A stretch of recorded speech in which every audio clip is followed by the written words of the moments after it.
welcome to the latest exciting episode of Pulp Today.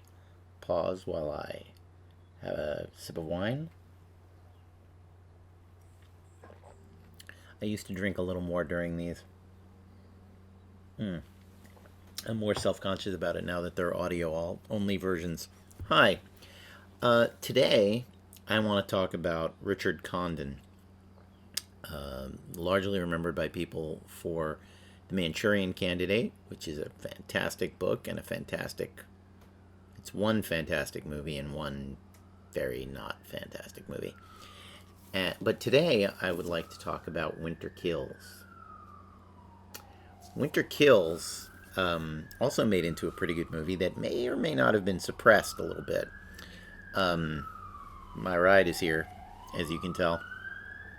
I'm not going to stop. I'm going to barrel straight through. Condon was kind of one of the great, the Shakespeare of conspiracy theory. He wrote great novels about paranoid subjects, and I think he said his favorite topic was the abuse of power, or at least one that he wrote about a lot. Winter Kills is a very thinly fictionalized story that's kind of a what if, which is what if a member of the squad that killed John F. Kennedy confessed to Teddy Kennedy sometime in the 70s, and how would he deal with learning what he learns about it.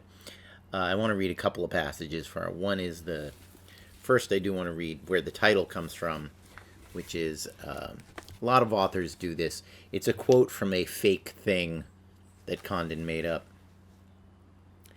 Minutes trudge, hours run, years fly, decades stun. Spring seduces, summer thrills, autumn sates, winter kills. From the Keener's Manual, which Condon made up, but it's pretty nice. The main character in the book is named Nick. Nick is the youngest son of a powerful, rich man named Joe Keegan. He takes his mother's remarried name, Thurkild,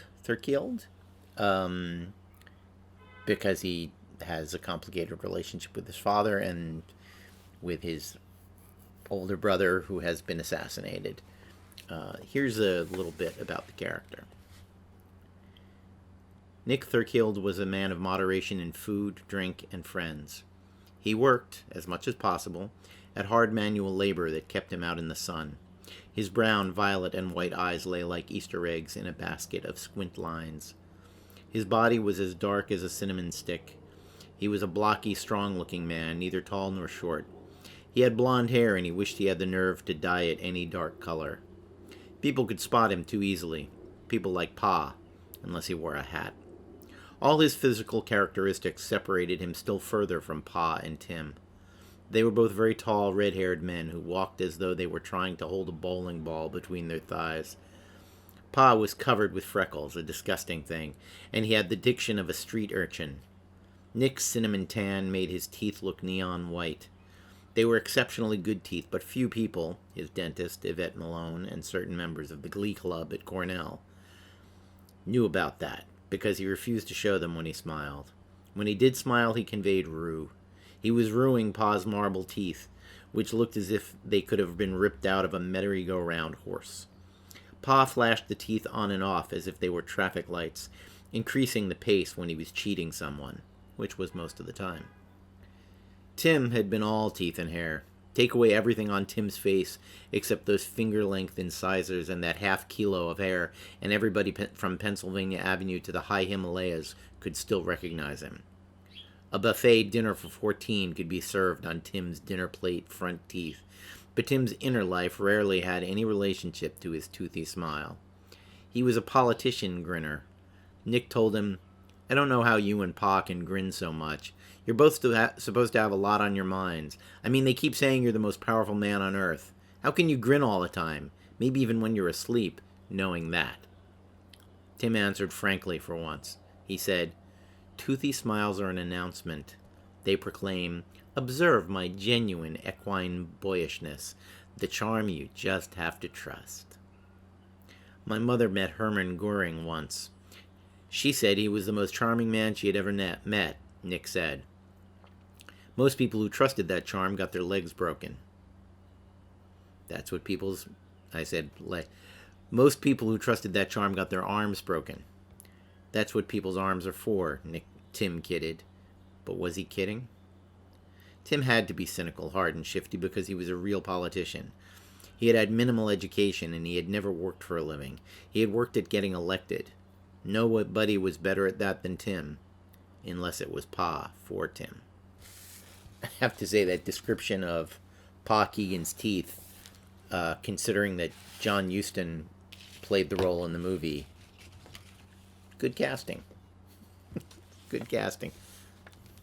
So, what really kicks off the story is an employee and friend of Nick's named Keifitz has an oil rig worker who falls, injures himself. The injuries are fatal, and when he knows this, he wants Nick Thurkild, brought to him so that he can confess to the murder of his brother, i.e. the assassination of John F. Kennedy.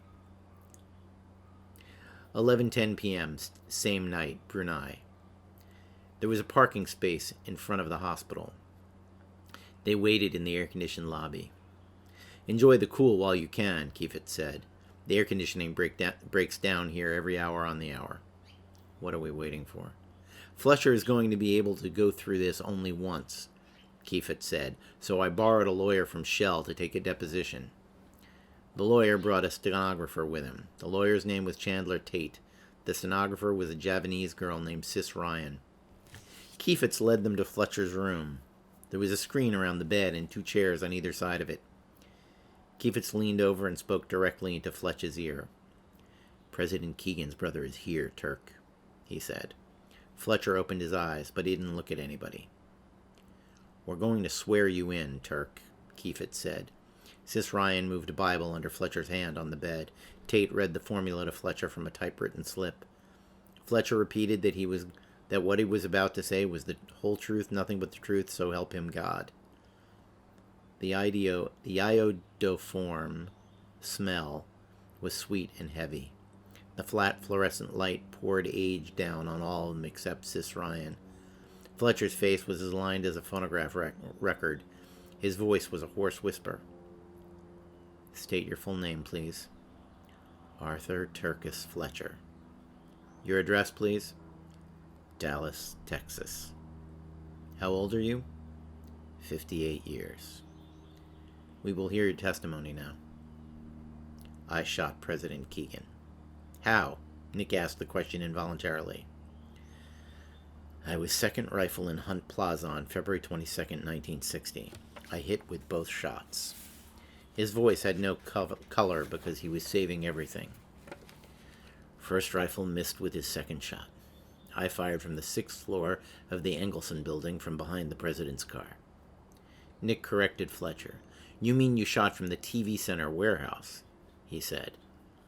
"There never was any shot from there," Fletcher whispered, sweating like a mollusk. The people around the bed glistened. Keifitz's 1,000-mile blue shirt had dark loops under each arm. "That room up there was just a decoy.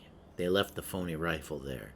A mail-order Carcano, for Christ's sake. I couldn't hit you from here with no Carcano."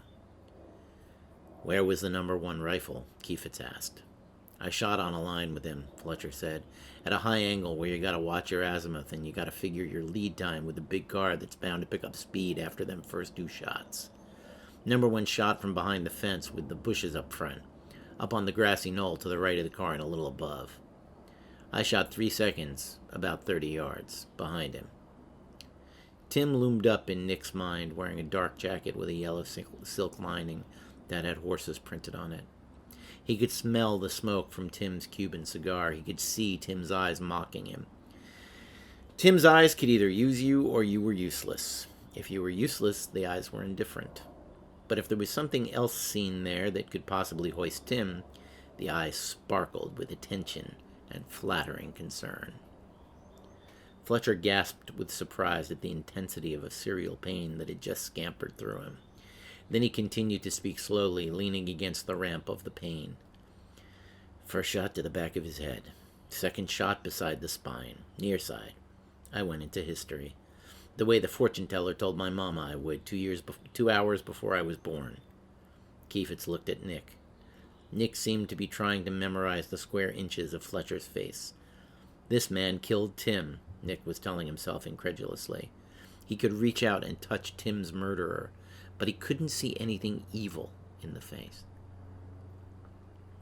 Pa had made Tim the president. This man had unmade him. Between the two stood an odd stranger, a shimmering figure of memory in TV newsreels, a zero called the wit and wisdom of President Keegan. Teeth. Ella Mae Irving and her orogenic brassiere, all that red hair. The man who had stared down the Russian chairman, women, all sizes of women, a rusty-haired man in white pajamas, a head on a celluloid button. Vietnam. This exhausted, dying, staring body on the hospital bed, whose face had less expression than a baseball glove, had exploded all of it, had made the wonk presidential cartoon disappear. It was ridiculous. Fletcher stared upward as though the ceiling were a crowded movie screen that was offering a spectacular starring himself back in the days when he had never bothered to think about dying. Richard Condon, Winter Kills. I won't spoil the ending for you, but it's a pretty clever variation on all of those conspiracy theories about the Kennedy assassination. And it's maybe it's almost too obvious, but the film did have a rough go of it at the box office. It got very mixed reviews, but it's really an excellent film, and it's an excellent adaptation of the novel, which I highly recommend.